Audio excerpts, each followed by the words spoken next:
views and opinions expressed in this program are those of the participants and do not necessarily reflect the views of BronxNet or the program underwriters.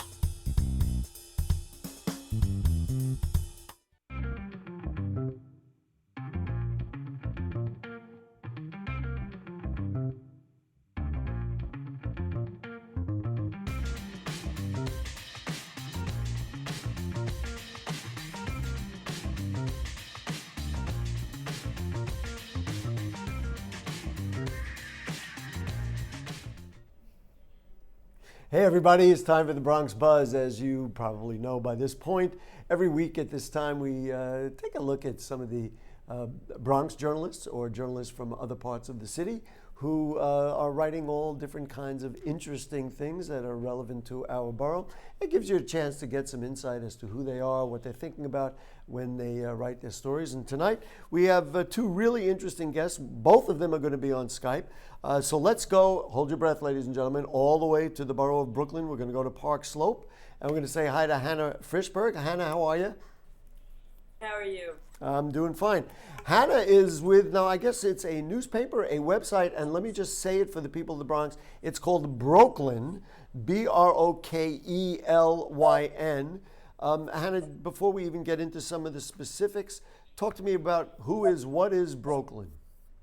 Brokelyn is a service journalism news site for broke Brooklyners. So service journalism is a phrase a lot of people aren't very familiar with anymore, but it's an old print journalism phrase that refers to commercial journalism. So reporting based on guides and events and deals and sales. It's news-based, but we always do a brokester take so that it can appeal for people who aren't trying to spend too much money in Brooklyn. How long ago was it founded? And what was I understand your definition of it, but were you part of the founding? You're now the editor-in-chief. Tell me about like what you or colleagues were thinking about when you put it together. I did not found it, and I was not part of it when it was founded, but it was founded by a woman named Faye Penn, and she founded it right after the recession when she and a lot of other journalists were unsure of the economy and what was going to happen next. And it was really birthed out of that kind of as a fun pet project initially, and then it really caught on and stayed on. You know, a lot of the blogs from the early 2000s didn't make it. They fell apart, or it was only run by one person and it never got to the next level. But Brooklyn really survived that era and continues on. Why do you think it survived?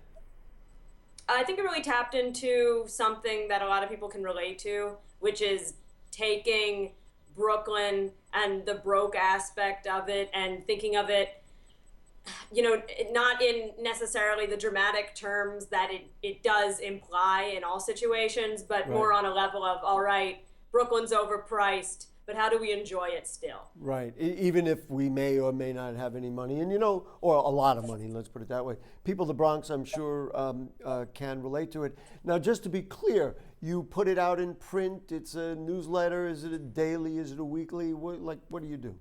It is not. Brooklyn has never been in print. We're online. It's more of an online magazine, blog, news site. One of the articles that you did a couple of months ago I thought was really interesting, and I think it's something people in the Bronx can relate to, and that is the whole notion of native New Yorker. Now, wasn't there a song, I'm a Native New Yorker, a number of years ago? And I wonder if we are all redefining who native New Yorkers are. So tell me about this piece that you wrote about who is really a native New Yorker. That was a fun event put on by a great local venue called the City Reliquary, where they brought in one native and two non-native New Yorkers to discuss it. But I think the conversation really went beyond the event.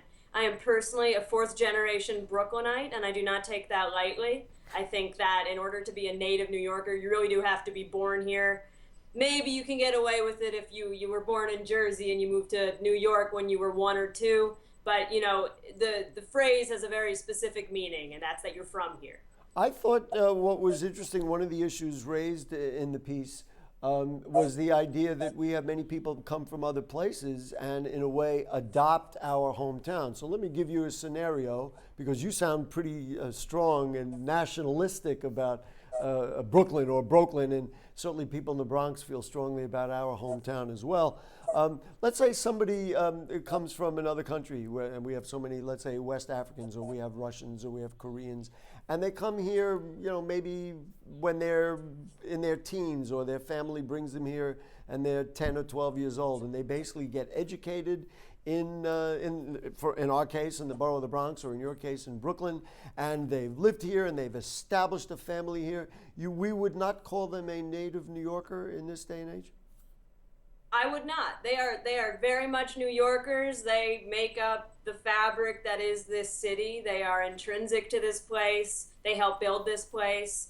There's not really anything about a native besides the fact that they're born here that separates them from any other New Yorker. The forum that they had at the Reliquary, if I got that right, the forum that they had, what was the result? Did people bang on the table and say, no, we want in? Or were people accepting kind of your strict definition of native? It was a pretty intimate event, so everyone was very respectful. No one was I meant that only euphemistically. I certainly didn't mean that people would take it down. No, it was just very small, It was only like 10 or so people gathered. Okay. But there was one Hawaiian woman who lived in New York since just before 9/11, and she came up there, and the premise of the event was that she was going to talk about how anyone can be a native New Yorker. But she expressed that she felt really uncomfortable with that, and that she felt that even though, she'd been here for so long, I think she had been in New York as long as she'd been in Hawaii where she grew up, she still didn't feel like this was her native place. She felt like your roots are where you're born, and you should accept them, and you should also be, accepted by the community where she was now, which was New York. And she said New Yorkers didn't hate on her for not being from here. Certainly, but she also didn't feel comfortable calling herself a native just because she wasn't from New York at the end of the day. I suppose we're splitting hairs, but it's kind of it's a fun dialogue nonetheless. You also you wrote the piece, and you also told me very briefly beforehand about Biggie Smalls, and there was kind of like this little nostalgia memory piece. Tell me about Biggie. Oh, it's a fun local fact in my community that Biggie Smalls worked at Beth Elohim, which is my temple. And he worked his at mother, the temple, the Jewish temple. It's a Jewish temple. His mother had worked in the early childhood center there for years, and one summer, or actually I think it might have been even 2 summers, she brought, Christopher Wallace in to work and help out as like a camp intern. And he was like 12 or 13 at the time, so no one thought anything of it. They just thought Violetta brought her son in. But now it's really fun to hear like the workers at the temple who've been there forever talk about how, Christopher Wallace, he was such a nice boy when he was here back in the day. Right. And of course that's Biggie, but it's great. Right. Now, just out of curiosity, would he remember you many years later, do you think? Oh, I wasn't there at the time. Oh, okay. But Fair he enough. might have rememberred some of the teachers. Yeah, I'm probably. sure if it was... His mother certainly would. She bumps into them apparently on time, and they'll say hi. Listen, I want to ask you something since we have reached out to Brooklyn. Have you been to the Bronx, and what do you know about the Bronx? Yeah, of course I've been to the Bronx. All right. Well, tell me where you've been, and what do you know about us, and what do you think about our fair borough? The Bronx is great. I mean, it's certainly a schlep from Brooklyn, but... That's fair enough.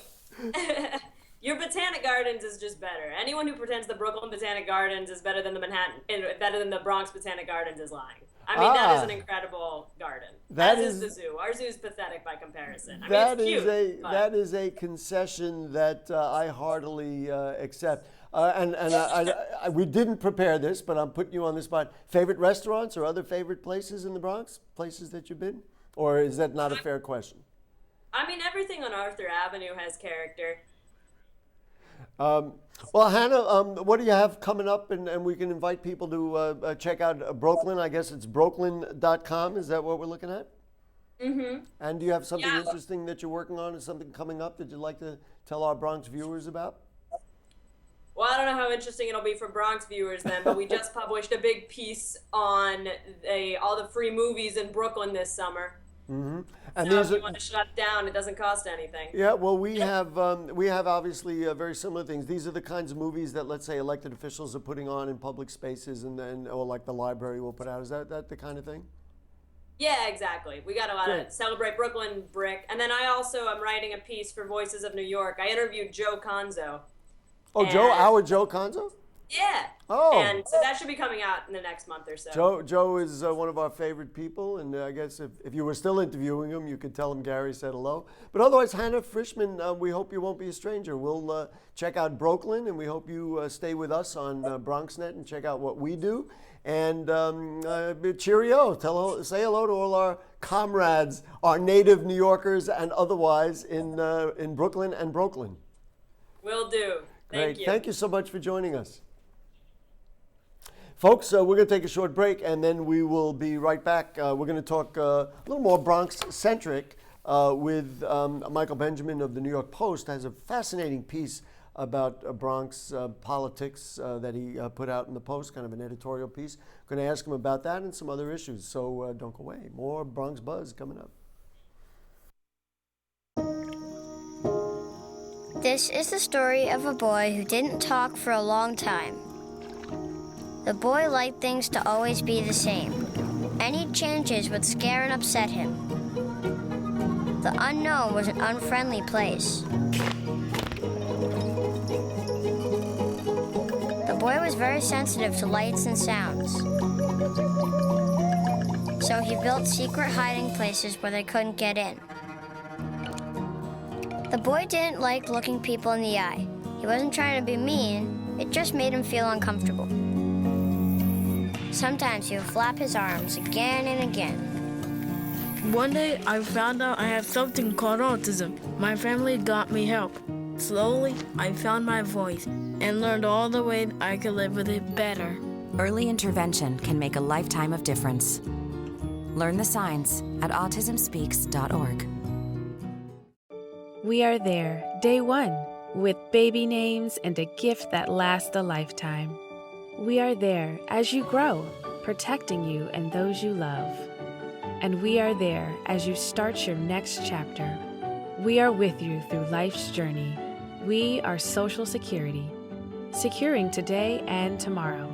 Get to know us at socialsecurity.gov. This video produced at U.S. taxpayer expense. Chiru has no choice.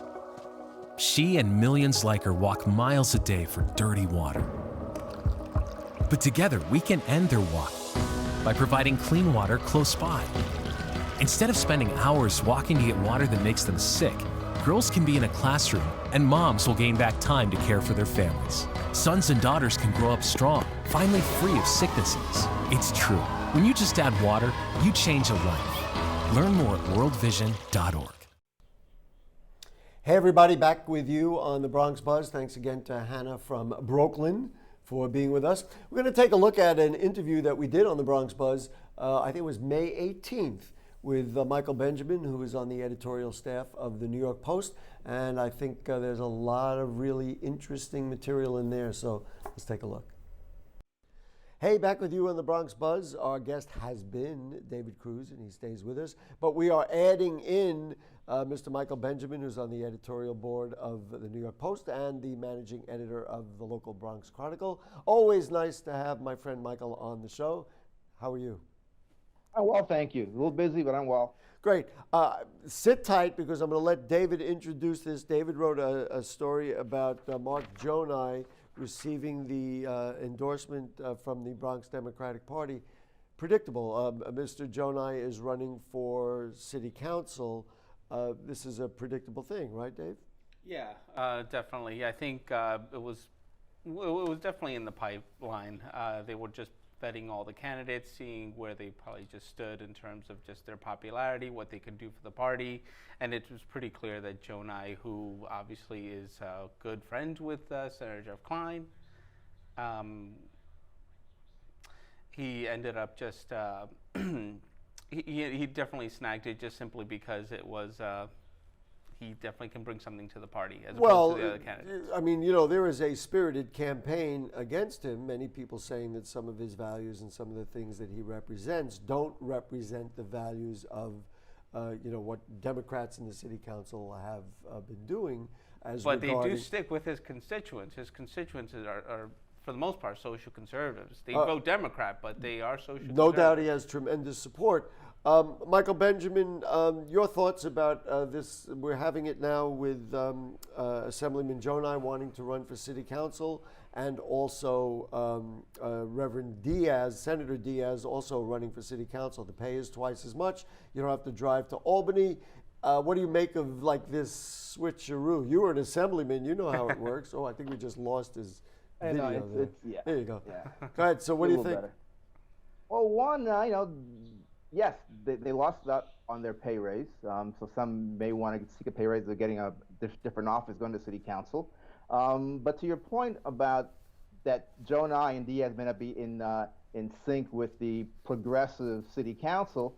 They're in sync with their constituency, and the constituency is the one that elected them. This is what David said. And the Democratic Party should be looking for those candidates who will be good representatives for their community, represent community interests, community values.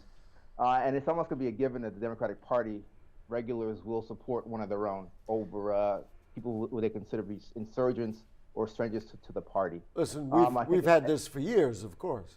Yeah, and what's going to work in Jonai's favor as well as Reverend Diaz is that in multi-candidate fields, I think in both of those districts, the 13th and the 18th, you have 5 or 6 candidates. Right. And when you have a high name recognition, like an incumbent assembly member or state senator like Diaz and Jonai, they have the edge, I think, when it comes to winning a primary. If it's a one-on-one battle, it might be a different outcome. Michael, as you know and David knows, I moderate debates in this borough, and so it is definitely my duty to represent all the candidates, because we never, of course, favor them on this show or any other show. So there is Marjorie Velasquez, who's a district leader for the 82nd Assembly District. Also has worked with Councilmember Vaca and has received his endorsement. I believe he supports him as well. Yeah. Other candidates include John Morano, Victor Ortiz, John Doyle, who has been very active in that community for a very long time, Alex Gomez, Mohammed, I hope I get his name right, I hope I do by the debate time, Mohammed Abu Haikal, is that correct? I think you're right. And there is also a Republican running. Can challengers beat incumbents in the Bronx? I mean, it so rarely happens. Michael first, possible. and then David. I mean, the last challenger to win, I believe, was Senator Gustavo Rivera. He defeated Pedro Espada, and because the community had so turned against him because of what he had done as a part of the 2009 coup in the state Senate that he was just bad. Also, Senator Efrain Gonzalez lost in his primary. That was to Pedro Espada. Here's the irony, though, with Jonai, is that Jonai, when he ran for the assembly, he ran against Naomi Rivera, and the party endorsed Naomi Rivera. Oh, that's a very good point. And now I wish I could remember all that stuff. Here goes Jonai, who's now essentially an insider. Of the team. Say that again, Michael. Together. I mean, they work together. I mean, yes, I wouldn't necessarily call them all insiders, but it's about, once you're elected, you're part of the organization. You're working together. I mean, although Senator Rivera has been elected and has been an incumbent for a number of years, he, as I'm told, may not necessarily be in sync with the party organization. I think that explains why he's had challenges recently, and he's beat them both back against with City Councilman Fernando Cabrera running against him. Right. Michael Blake is another one who has some problems with the county organization. But he's even gotten national prominence at this point. Yes, I want to add in about the 18th, Elvin Garcia, a very popular Bronxite. He and John Doyle have done tremendous jobs at raising cash, almost surprising for challengers. Is this a reasonable challenge to Senator Diaz? No, raising money is important. And it's good to have good, solid networks both in the district and across the city, maybe across the nation, to help you raise money, raise your profile. But the problems that John Doyle, as popular as he is, and the problem that Elvin Garcia, as articulate as he is, and the other candidates in those districts, is that they're running against incumbents who have high name recognition in a multi-candidate field. And it'll be important to Jonai and to Diaz to keep all those opponents on the ballot come September. It becomes an interesting duality where it's like you're running against them, but you know what? I'd like you all to be part of the party. David, the numbers work in their favor, and so you're going to wind up with people who could possibly win the Democratic primary with about 30% of the vote. David and I were talking during the break before we got you on the air, Michael, so I'm going to start with him on this idea of the President of the United States allegedly asking the director of the FBI to make an investigation that potentially included him go away. Many people, including in the front page of your rival paper, the Daily News, today said, well, maybe it's time to impeach the current president. David was like, never happened. What do you think? It's only because at this point it is a he said at this point. I mean, Comey did write just a memo. No one else was there to see Trump tell Comey that, can you lay off of, Lieutenant General Michael Flynn. Right. It's just going to be his word against the president. And how ironic, though, that the president fired him immediately right after.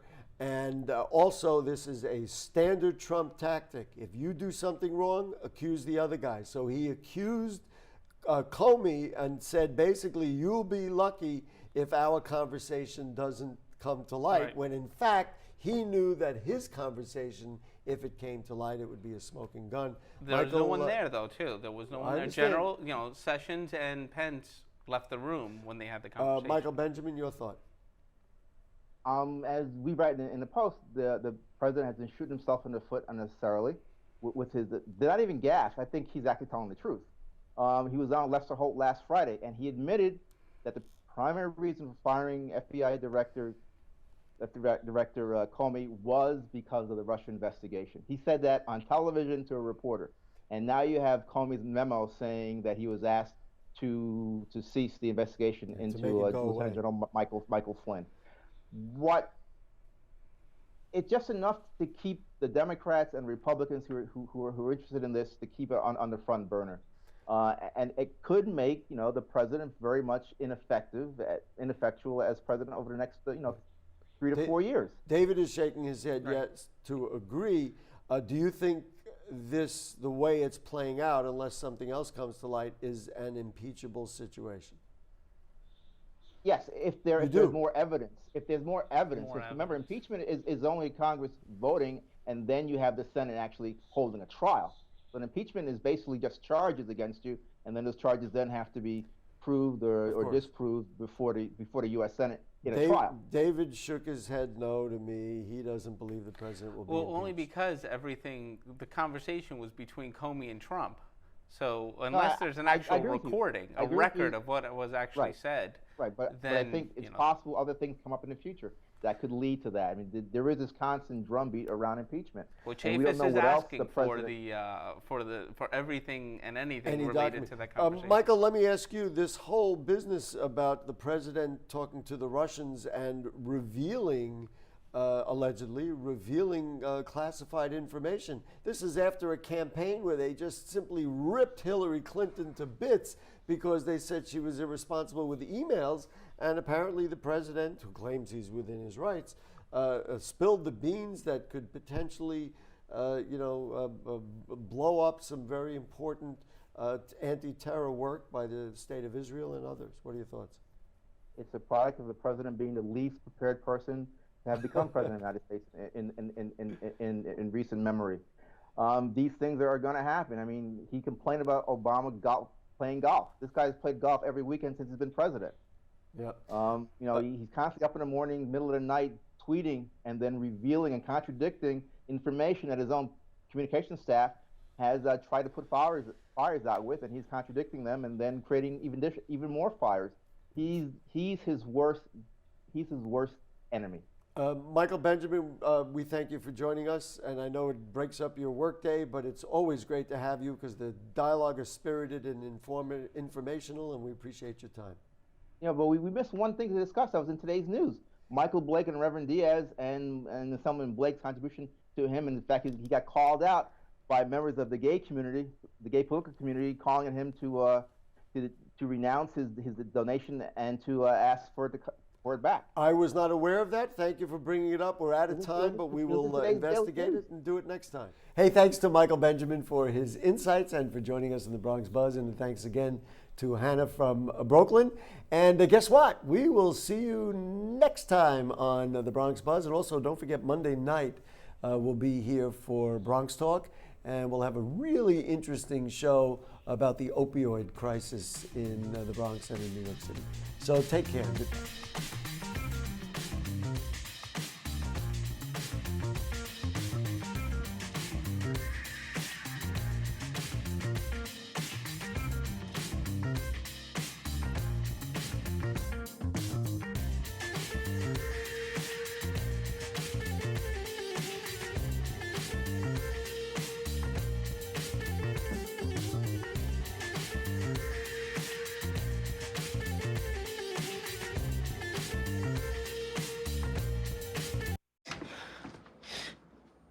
Your daughter just had her first breakup.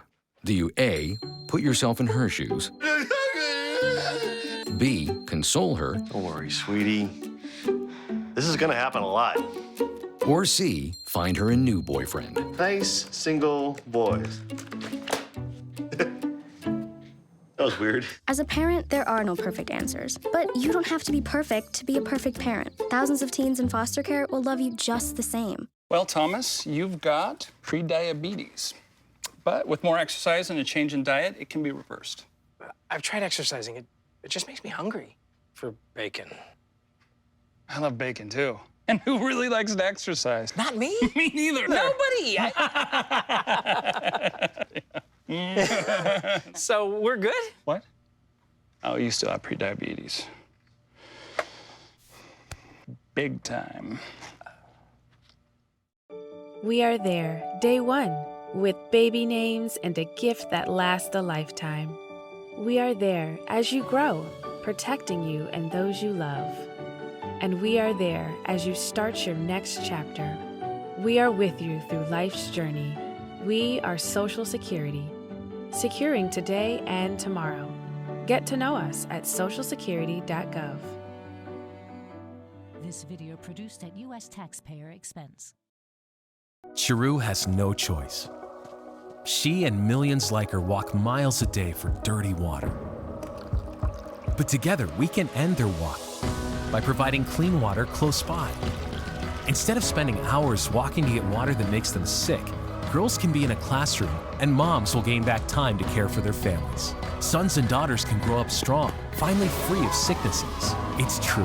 When you just add water, you change a life. Learn more at worldvision.org. From your first sunrise to the sunset of life, we are with you through life's journey. Social Security, securing today and tomorrow. Visit socialsecurity.gov. This video produced at U.S. taxpayer expense. We are there, day one, with baby names and a gift that lasts a lifetime. We are there as you grow, protecting you and those you love. And we are there as you start your next chapter. We are with you through life's journey. We are Social Security, securing today and tomorrow. Get to know us at socialsecurity.gov. This video produced at U.S. taxpayer expense. We are there, day one, with baby names and a gift that lasts a lifetime. We are there as you grow, protecting you and those you love. We are there when you get your first job, helping you to save for the future. We are there when you marry your sweetheart to help secure your new life together. We are there if the unexpected happens to help you see life from a new perspective. We are there when you start your next chapter to make sure you get off to a great start. And we are there when you lose your soulmate to help make sure you will be all right. We are with you through life's journey. Social Security, securing today and tomorrow. Get to know us and see what you can do online at socialsecurity.gov. This video produced at U.S. taxpayer expense.